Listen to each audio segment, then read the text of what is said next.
Medina থেকে তিনি ইসলামী হুকুমত, ইসলামী শরিয়া, আল্লাহর সর্বভৌমত্ব, সর্বদিক থেকে আল্লাহর তাওহীদ, রুবুবিয়ত, উলুহিয়ত, হাকিমিয়ত, আওসাফিয়ত, সমস্ত দিক থেকে আল্লাহর তাওহীদকে প্রতিষ্ঠা করেন।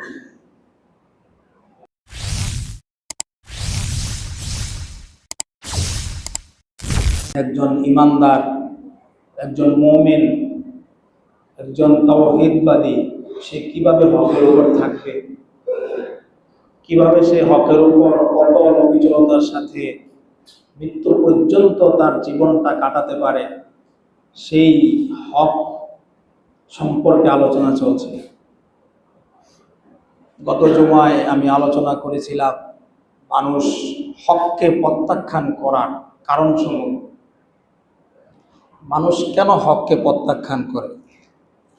হক জেনে বুঝে তারপরও মানুষ হক প্রত্যাখ্যান করে।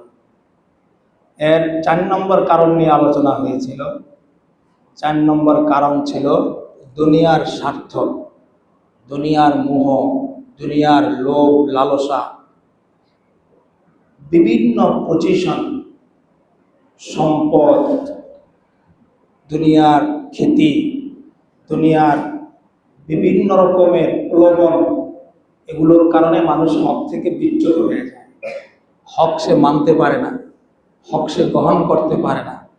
হক সে বুঝে, হক সে বুঝে, সে জানে যে এটা সত্য, কিন্তু জেনে বুঝেও সে হককে প্রত্যাখ্যান করে দুনিয়ার মোহর কারণে, লোভের কারণে। ইয়াহুদিরা, যেই ইয়াহুদিরা দীর্ঘ সময় ধরে তারা সেই ফিলিস্তিন থেকে, বাইতুল মাকদাস থেকে হিজরত করে মদিনা মুনাওয়ারায় তারা এসে বসবাস করছিল। কি উদ্দেশ্য ছিল? যে এই মদিনায় রাসূল করিম সাল্লাল্লাহু আলাইহি ওয়াসাল্লাম আসবেন, পৃথিবীর সর্বকালের সর্বশ্রেষ্ঠ মানব আবির্ভূত হবেন, তিনি আসবেন, সর্বশ্রেষ্ঠ কিতাব কোরআনের ধারক বাহক হবেন এবং তিনি মক্কা থেকে মদিনায় হিজরত করে আসবেন।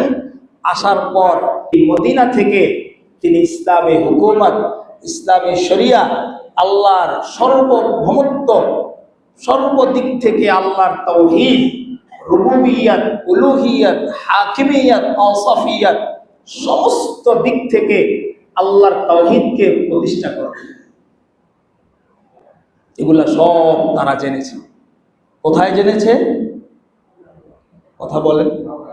তাওরাত কিতাবে। আপনাদের তো কিছু জানতে হবে, বুঝতে হবে, অনুধাবন করতে হবে, তাহলে আলোচনা ফায়দা হবে। হ্যাঁ, আল্লাহ বলছেন ওয়াযাক্কির ফাইন্নায যিকরা তানফাউল মুমিনিন। হে নবী, আপনি ঈমানদারদেরকে আলোচনা করেন, উপদেশ দেন, নসিহা করেন। কেন? ফাইন্নায যিকরা, নিশ্চয়ই নসিহত, নিশ্চয়ই উপদেশ, তানফাউল মুমিনিন, ঈমানদারদেরকে উপকার দেবে। এজন্যই নসিহা, এজন্যই কোরআন, এজন্যই আমাদের পরস্পর আলোচনা, পরস্পর বিচ্ছেদ, পরস্পর আলোচনা, কোরআন সুন্নাহ অনুযায়ী শোনা এবং সেই অনুযায়ী নিজের জীবনকে গঠন করা।